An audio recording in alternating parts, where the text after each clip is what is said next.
आपले गणित जे आहे ते असले गणित काय येतात की जसं मी सांगितलं बसचं, तसंच गणित कशाचं येतं की ज्या वेळेस आपल्या नाटक सुरू आहे, एखादा सामना सुरू आहे, क्रिकेटचा सामन्याचं पण येतं बघा की क्रिकेटचा सामना एवढ्या वाजून एवढ्या मिनिटांनी सुरू झाला तर आपण तो सामना किती वेळ चालला, किंवा एखादं नाटक इतक्या वाजता सुरू झालं तर ते किती वाजता.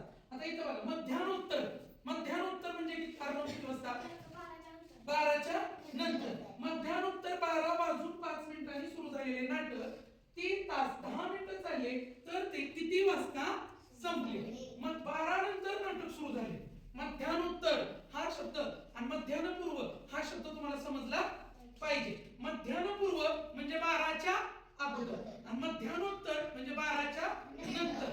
मग 12 वाजून 5 मिनिटांनी सुरू झाले. किती वाजता सुरू झाले, 12 वाजून 5 मिनिटांनी नाटक सुरू झाले. ते नाटक किती मिनिटं चालले, 3 तास. मग पोटावर येत असेल तर पोटावर अजून सोपं. मी मगाशी काय सांगितले तुम्हाला की जेवढा जन्म झालाय ते वर्ष कधी धरायचं नाही. तसं 12 ला नाटक सुरू झाले तर 12 कधी धरायचं नाही. 1 तास पूर्ण कधी होतो, 1 ला. बरोबर.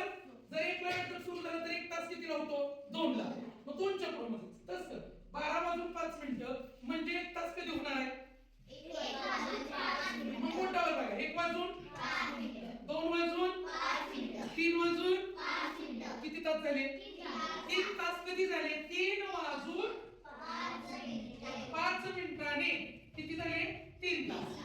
आपल्याला नाटक किती वेळ चालले, 3 तास 10 मिनिटे. ओके, 3 तास 10 मिनिटे चालले. आपलं 3 5 ला 3 तास झाले.